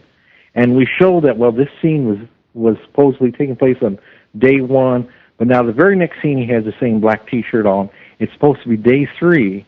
So how would he wear that same T-shirt for 3 days? He didn't. They shot scenes out of order, and we actually had people living around their house that we went up to and we talked to, and we didn't offer any kind of payment to anybody, that mm-hmm. actually lived in the neighborhood that said that, yeah, we were sitting out because it was hot that night, and we don't have air conditioning, so we were sitting outside the house, and we watched them film, and, some guy got out of one car, and he had glasses, and that was Tip Coffee. And the same night, another car drove up, and the guy had on a priest outfit, and that was Andrew Calder. They shot the scene with Chip Coffey's arrival and Andrew Calder's arrival the same night, and then on the episode, they show that it happened 2 different nights. Yeah, and what one of them is making a joke in the chat. Maybe he just doesn't shower, and somebody says he's got a T-shirt sponsor. What basically it is on the first day, and my team is out there, and you guys know I change every day because fighting whatever's going on and smelling bad doesn't work for me. So now, on the first day, he was there with a long sleeve, kind of Western typey shirt with the silver button type of deal. And then you see him later on the same day in a different shirt. And then on day 3, you see him back in the shirt, but then an hour later, he's in a different shirt. And what it all suggests is that when they were videotaping it, they were videotaping parts that were going to be about day 3 on day 1 while he was still in the black shirt. Mm-hmm. And that's pretty basically what they were doing. They were shooting out of sequence, which means that they already were setting up for a demonology exorcism, because you see him in shirts from the 3rd day and the 1st day and everything. So all 3 days they were shooting different things, and he's in different clothes at any time, at any given day, and nobody changes like that. I wear the same clothes all day long when I'm on a case. Yeah, because we went over to St. Francis, which is the Catholic Church, that if you watch the first episode, that they're in for the case briefing, and then Ryan's there to light candles and say prayers and then it's Ryan and Chip at the final where they talk about this is our greatest challenger ever going to face. And we talked to the parishes over there, and the parish members of the church were quite upset because they weren't told that the Paranormal State was going to be allowed to film in there, and they were very upset about how the church was presented within the episode, and the priest left there very quickly, and the management at St. Francis does not want to talk about the PRS episode because we was over there and they didn't want to talk to us. So they were very embarrassed that they were allowed to film those stage scenes over there like that. Yeah, something you also mentioned in the book, and it's something I think that is worthy, that should be spoken to, is demonics can enter churches. Yeah. There is no safe place. No. So, when they do this, when I have my team out, and this is just for anybody who's listening that's going to get into this or start dabbling, when I have a hotel room, it's not because I'm trying to get away from the demonic or the ghost. It's because I need a safe place away from the client. You never talk about your game plan in front of a client. Mm-hmm. You never sit down with your team and say, okay, what do you guys think? Do you think our client is off their rocker? Do you think there's really something going on here? Have we got anything that even suggests something odd is going on here? And then, of course, the team will come back. Brian will come back and say, well, they got wiring that, is archaic. And then we start going through the environmental impacts. And then, we go through all this stuff, But the reason we do this in a hotel room, if we're on the road, is because you don't discuss things in front of your client. Mm-hmm.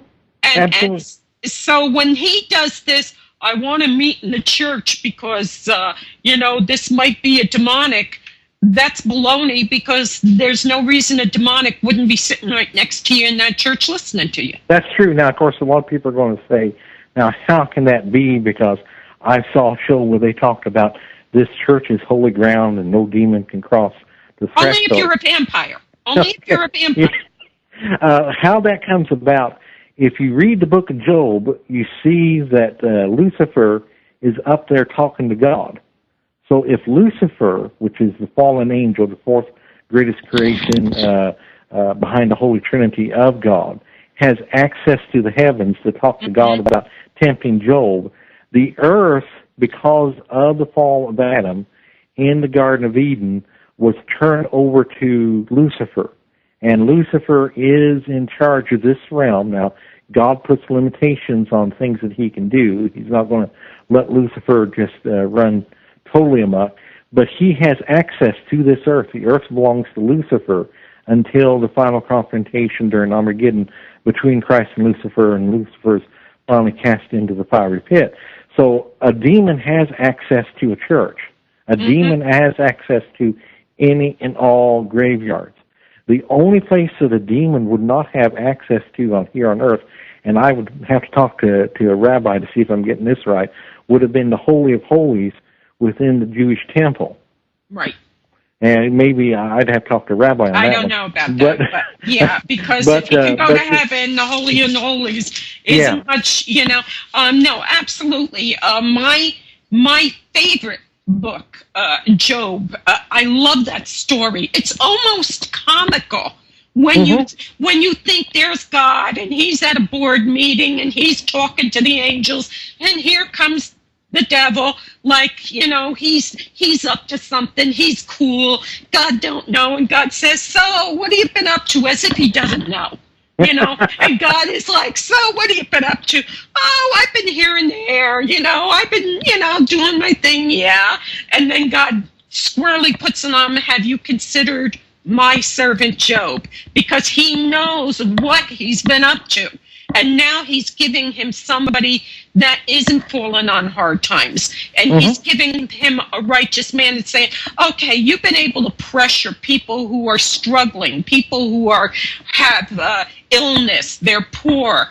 Now let's see you go up against my guy, Job, because I have been strong with him and he with me.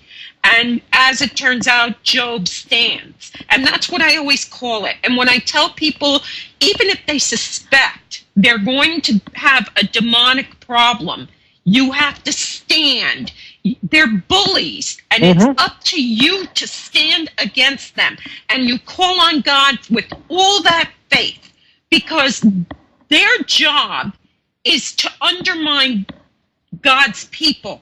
The way they do it is by going for the weakest link in the chain and then slowly picking the family apart, because humans are the only ones, the only species that will sacrifice the entire family for one drowning person. Dogs don't do it. Cats won't do it. They'll try to save it, but they'll eventually give it up. A human will do everything to save a child on drugs, an alcoholic, a person with mental illness. They will all go under trying to save that person, and that's what demonics do. They go for that weak link, trying to undermine that family. Yeah, because the thing is, again, people need to realize this, is that after the death of Christ on the cross, the war was changed. Prior to the death of Christ on the cross, the war was ruled by the law, and the law basically is a very harsh thing for a person to try to fulfill. So the battle between man and demon, prior to the death of Christ, that was an uncertain battle. Right. But the moment Christ died on the cross, the moment that one, and I don't want to sound like a Christian preacher on your show, but excuse me, but the moment that one teeny tiny drop of blood fell from the cross, touched the earth, that means Christ took total authority over the earth through us, and as he told his disciples, to go out and cast demons out in what? In my name. In my name. So if you stand under the authority of the Lord Jesus Christ in a confrontation with a demonic entity, the demonic entity loses. Does not win, he loses. Now, people are going to come back and say, well, now I've heard of a case where a demon was cast out of a house or cast out of a person, and then 6 months later the demon was back. What's that about? Is that so often in demonic cases, the person doing the demon or dealing with the demon does not know about closing the doors. Because you can cast out a demon, but until you close that door of the invitation that allowed that demon to come into that person's life, you can cast it out 100 times, and it's only going to come back because it has the authority to come back. And those doors can range from anything from being a victim of a curse, of putting a curse on somebody else, dealing in divination and things that you shouldn't be dealing with. It could be a generational curse of somebody dabbling in witchcraft or the dark arts in previous generations, and that can come up 2 generations. It can be just simply hating somebody. It could be killing somebody. It could be doing something negative that's opened up the door for the demonic to come in. And until that door is closed, the demon can just come in.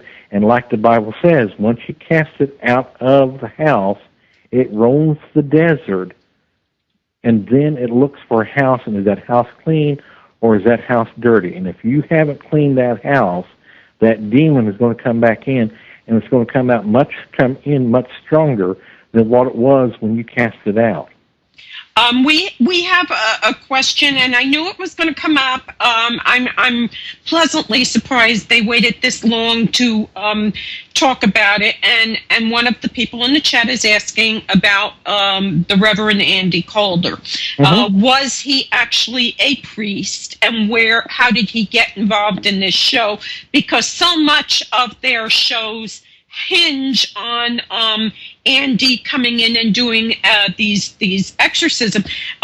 It is our understanding he passed away, so he is not here to defend himself. So that's something I have to say right from the get-go. Okay, so do you want to handle that? Okay, well, we can go to Dave Schrader. Dave Schrader on his show, Darkness Radio. 2 days after Andrew Calder passed away, shared the story about how Andrew Calder and the PRS people met each other for the first time, and it was in a bar in Alabama at a paranormal convention, and Andrew Calder was there. Then the PRS crew, Ryan and crew, came in, and Dave Schrader introduced Ryan to Andrew Calder, and that's how they met. Now, Andrew Calder was ordained through an organization, and this is all available on the web, and people can actually call the organization, and they will freely share this information with you. He was ordained through an organization called CEEC. It's called the Coalition of Episcopal Evangelistic Churches. Now, people are going to say, oh, well, then he was an Episcopal priest. The Episcopal in this title does not mean the Episcopal Church. It references churches that engage in Episcopal-like worship that are evangelistical or quote-unquote Christian or Protestant churches. They're Protestant churches, but they engage in Episcopal-like worship. Now, they told him when he appeared on the first episode that he did for Paranormal State called The Devil in Syracuse, when it came out that he was an Episcopal priest, they contacted him and they contacted the producers and asked them to take that off because they said he's not an Episcopal priest. He is a member of the CEEC. He can call himself a priest, but he can't call himself an Episcopal priest. Well, when he was on the IM6 case, he violated about 5 or 6 canon guidelines, one of them being that you had to ask permission to perform an exorcism, and a investigation had to been conducted and submitted to a bishop to get approval for somebody within the CEEC to do an exorcism. He did not do that, and there were other situations which I don't want to get into because it gets in the way. I already posted it in the chat. Oh, okay. Oh, well, I'm not proud. Okay. No, you know what? I am a sinner. I am a sinner. Okay. And I am going to say that. I am not perfect. I'm a sinner. But at least I didn't go on TV, do an exercise, and then get busted for driving without a license, insurance, and a car without plates. Okay. And so they went to him and they said, they sent him a letter and they said, we're going to, initiate an investigation because we've got complaints about your appearance on IM6 and what took place within IM6. They conducted an investigation and they removed his ordination in the year 2009. So from 2009 up until his death, we can find no proof that he was ever ordained by any organization whatsoever. But we have absolute proof that he was never ordained by the Episcopal Church of America because we include a email that we received from the head press person for the Episcopal Church of America that works directly for the top person within that church that said that this guy was never, ever once ordained as an Episcopal priest. Yeah, there are sites. There are places. They're like, I don't know, philanthropists. I don't know what they call themselves, but you can pay $15 and all you have to do is promise to do good things. Mm-hmm. And then they give you a certificate and you can perform weddings and you can use it as a tax dodge and all of that.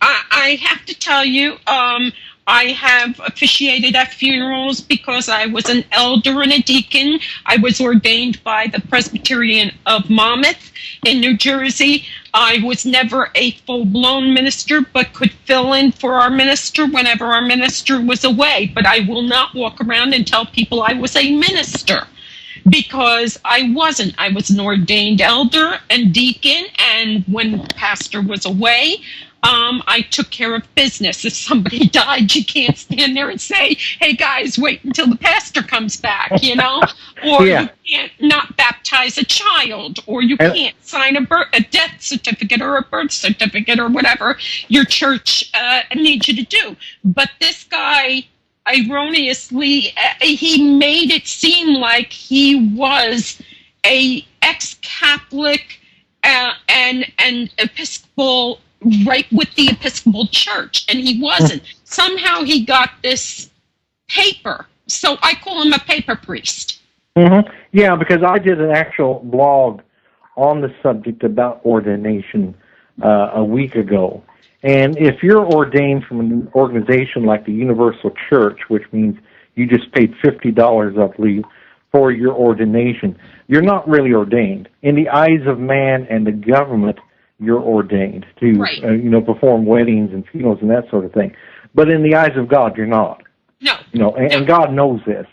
And plus the fact, the thing that troubled me, and again, we address this within the book because we actually asked priests of the Episcopal Church and the CEEC different questions about what a priest within their organization would do within an exorcism, and he was performing Catholic rites, and he absolutely did not have the spiritual authority to perform Catholic rites.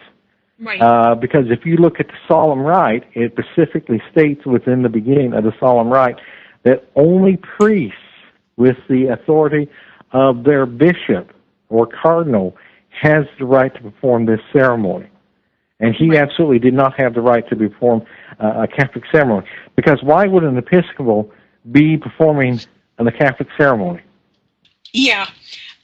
They're having a very good time in the chat with that whole thing.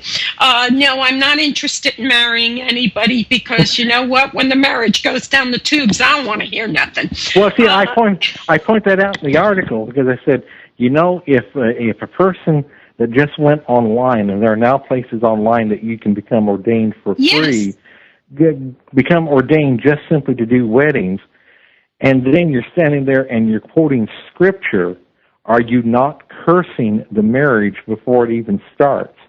Right. It's kind of, I've left at those kind of things, and they're all over the place. And like I said, this one particular place said, all you have to do is guarantee to us that you're going to do good things. And this person I became aware of told me they were ordained priest or minister. And I'm kind of thinking, so where did you go? Did you go down to, New Jersey, the theological seminary? And I'm sitting here thinking, well, where did you go? And he says, no, I went online. And I'm going, well, no. That means you can marry people and you got a tax dodge now, but that doesn't make you a minister. That doesn't, you're a baloney, and I guess we've become a society that actually wants to be hoodwinked. Well, it's like the old con would tell you that if a man walks in with a police collar, with a priest collar around his neck, that's all that you see. Mm-hmm. And you sit there and say, oh well, he's wearing a collar, so you'd have to be a minister to wear a collar. Where you can go down and get a priest uniform any place, costume places and uniform shops and that sort of thing. But the moment we see that, we don't question it any further. Mm-hmm. Yeah, and pretty much that's with, because we're running out of time, that's exactly what happened with Paranormal State. By the time anybody really thought to ask these guys if they were for real, they already had the whole people who really are just armchair ghost enthusiasts convinced they were real, and that's what's happening with all the television shows. Mm-hmm. And these guys, that Grant Wilson, I saw him on a YouTube, and these two chicks are chasing after him, and he's acting a bit embarrassed, and he says, you realize that we're just plumbers, right? And the one girl says to him, but you're famous. And that said it all. That told me everything.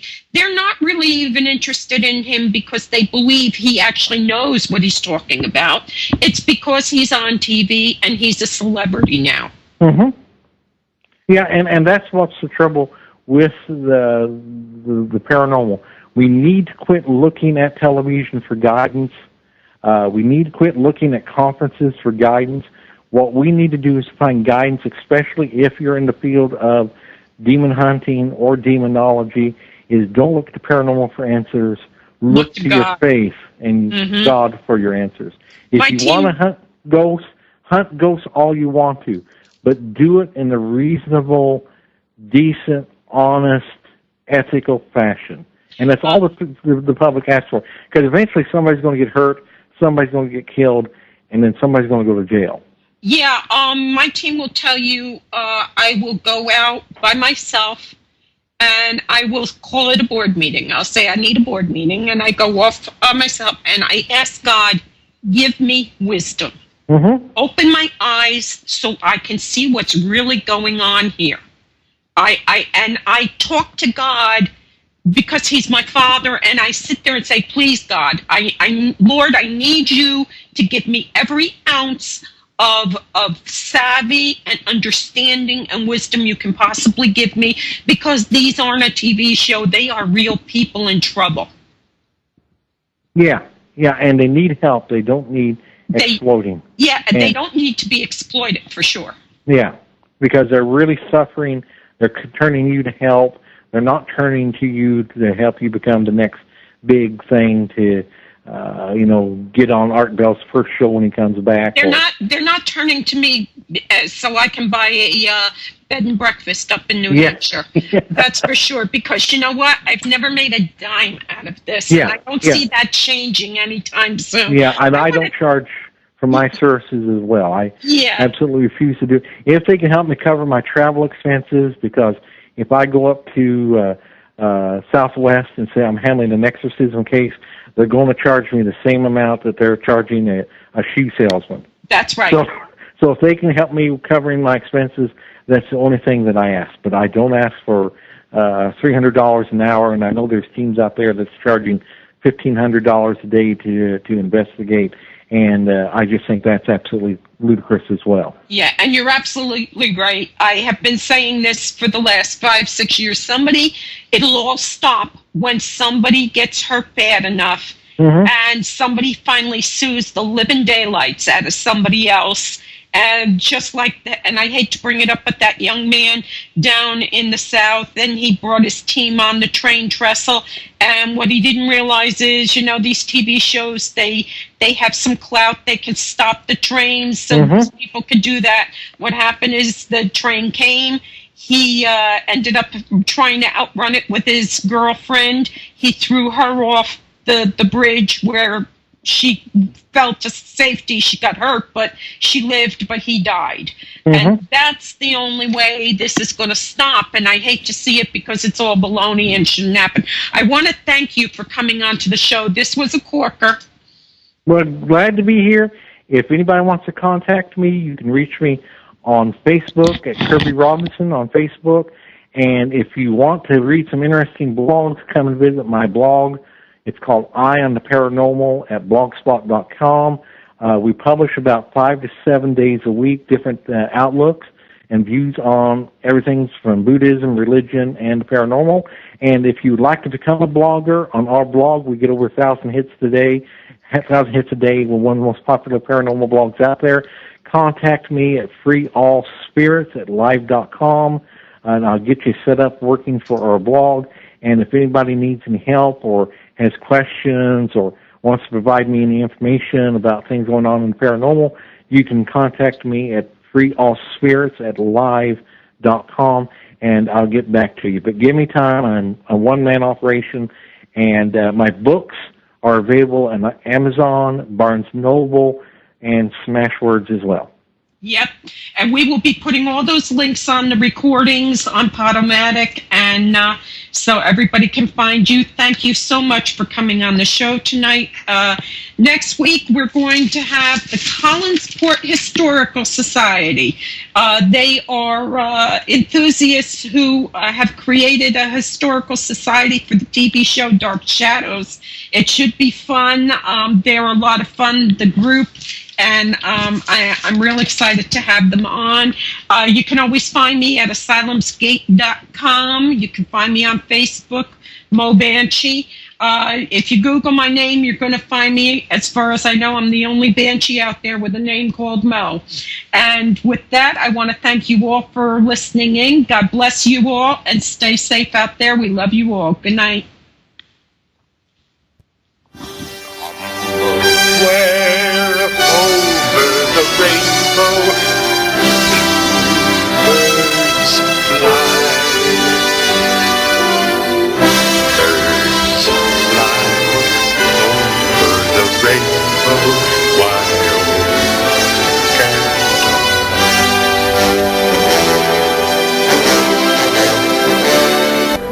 Thank you for visiting me at my lair. Mo Banshee's Lair is broadcast live on Tuesday evenings at 10 p.m. Eastern, 9 p.m. Central, 8 p.m. Mountain, 7 p.m. Pacific, and in the UK, 3 a.m. Wednesday mornings on www.gameconradio.com. You can listen to our recent recordings on Podomatic/Mo Banshee. You can contact me at www.asylumsgate.com. Again, thank you for listening. God bless you and yours, and have a very cool day.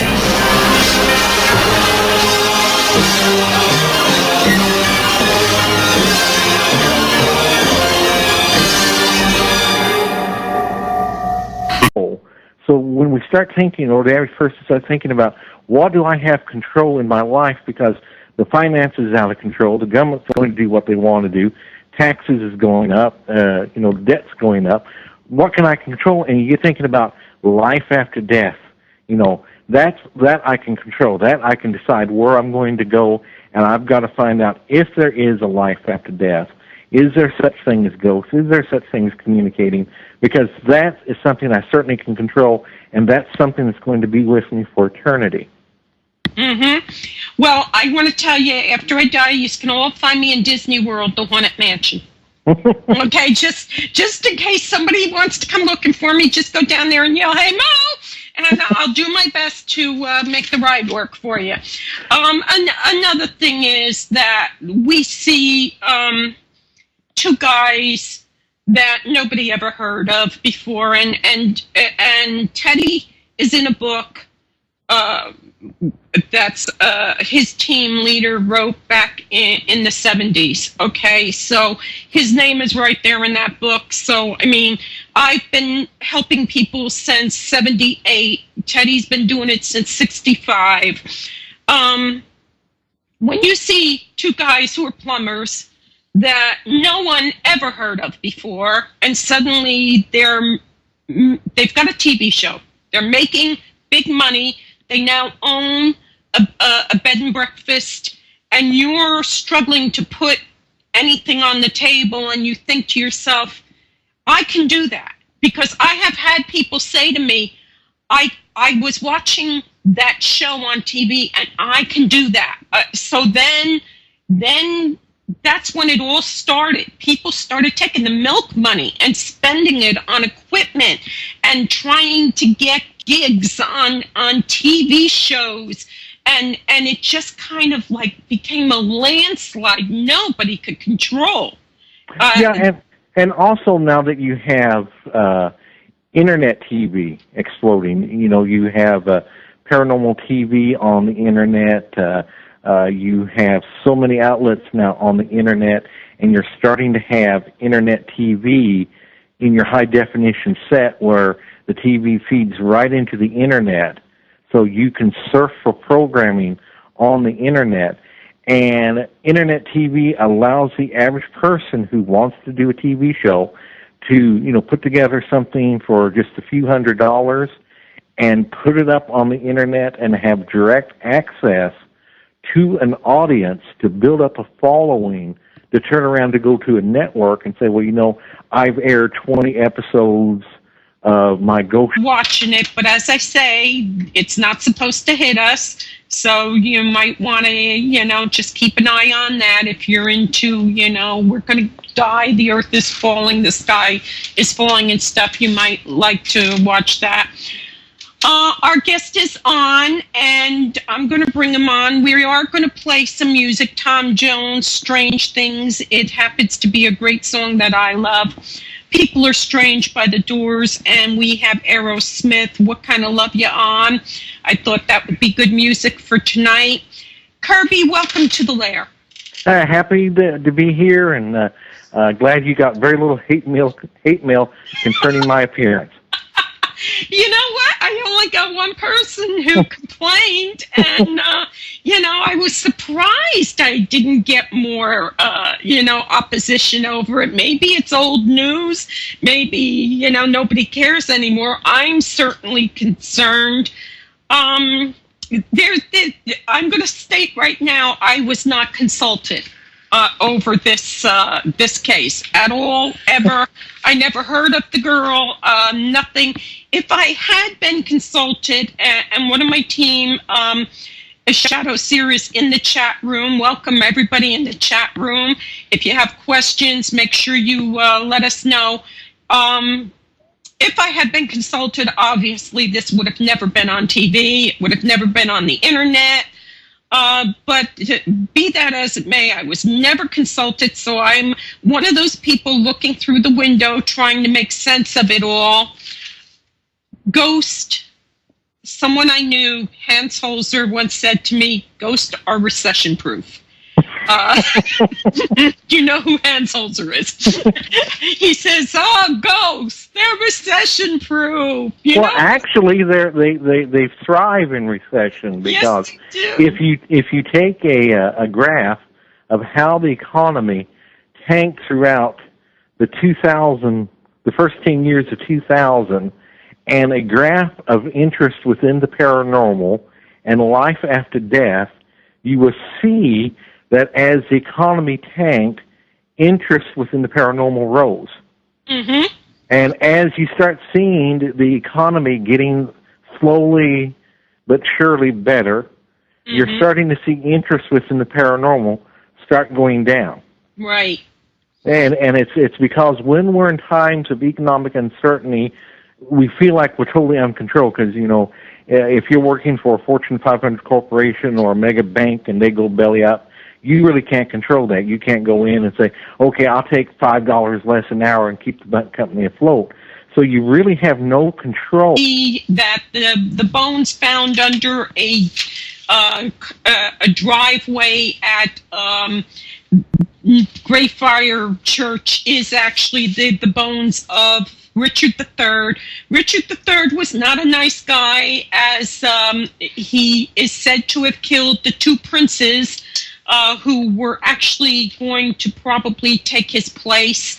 And Queen Elizabeth has decided that she will not allow the same group that did DNA on Richard III to allow them to have the bones for the two young princes that are in Westminster Abbey, and she feels that it'll just open up a can of worms on who is really the heir to the throne and that kind of thing.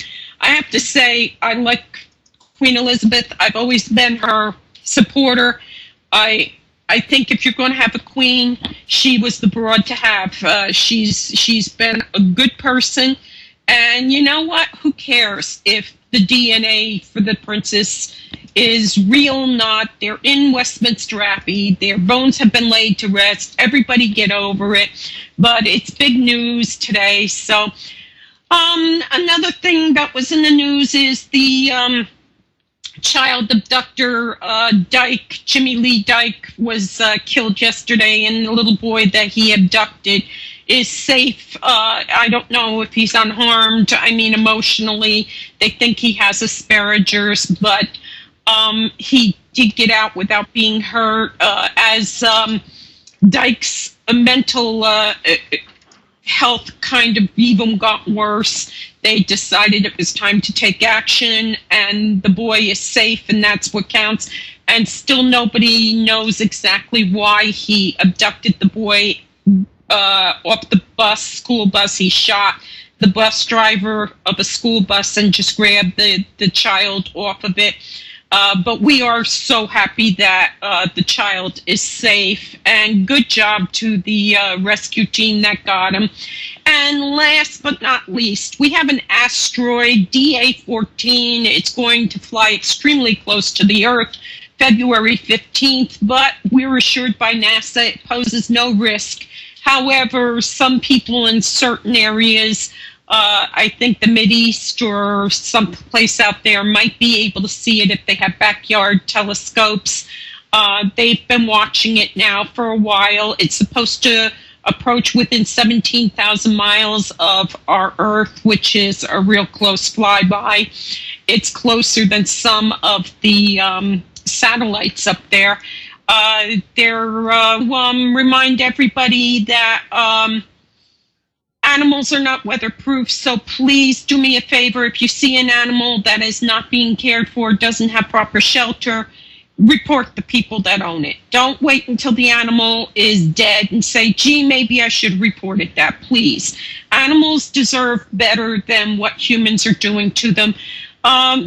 Remember your local shelters. You know, I'm a big supporter of the SPCA in New Jersey, any SPCA, but there are so many animal shelters right now that are so full because animals have been abandoned, have been surrendered, and they can't feed them all. So if you can, go to your local shelter, drop off some money, or drop off a couple of bags of litter and food. If you can't take animals, the best way to help animals is go to your local shelters. So please think about doing that. And I also want to remind everybody there are 2 great movies coming out. Saving Lincoln. Last week, Salvador Litvak was our guest, and it's the trailer for Saving Lincoln is phenomenal, and I can't wait to see this movie.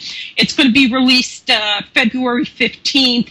And another movie that is a good friend of ours is going to be Dr. Mabuse, and that's going to star Jerry Lacey as the ominous Dr. Mabuse. And as the theme goes, don't let him into your mind, because he is one of these guys who can take over your mind and get you to do anything you want.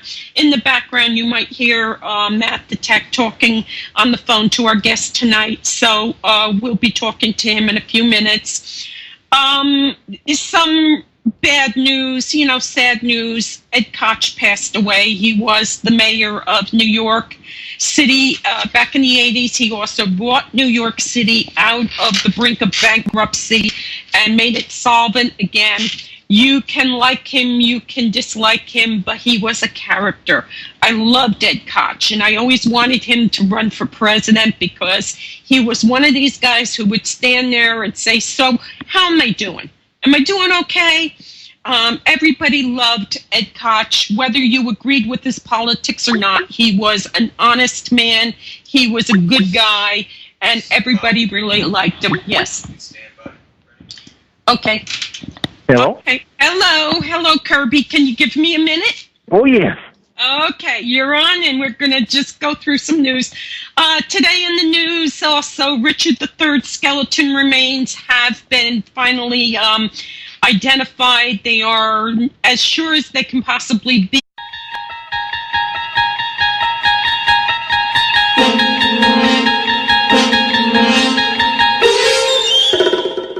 The opinions and views expressed in the following presentation do not necessarily reflect those of GameCon Radio or its affiliates.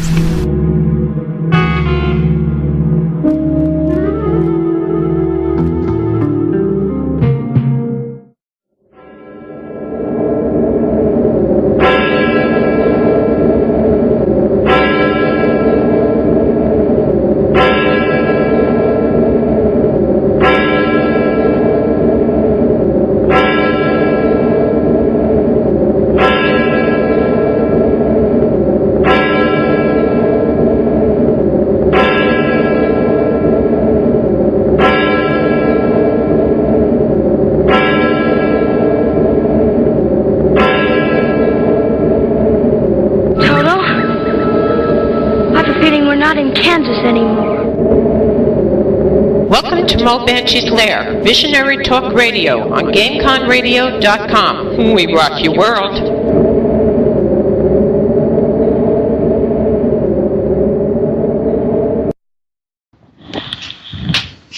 Welcome to Mo Banshee's Lair, Visionary Talk Radio on GameConRadio.com. We're rocking your world. We might have to have our guest call in tonight, so let me just find out if he can do that. Because okay, because we're going to try to get a hold of him. I want to thank everybody for coming in and listening to the show tonight. We're going to have a good show tonight. Everybody who knows me knows that my team handles extreme cases where people are very frightened of unexplained phenomena in their homes. Does that mean it's a terrible ghost? Does that mean it's the devil incarnate? Does that mean Bigfoot is laying waste to their homes? No. 99% of the time, that means that, you know, something's going on. They don't understand it. They just need to be brought back to a good point where they're not afraid all the time. And so tonight, this show, we're hoping is going to help answer a lot of questions. We're going to also talk about some ethics that we're seeing in unexplained phenomena investigation. So I think it's going to be a really good show. Our guest tonight is Kirby Robinson. He's written a book, Never Mock God. And we'll be talking to him in a few minutes as soon as we can get him on. I want to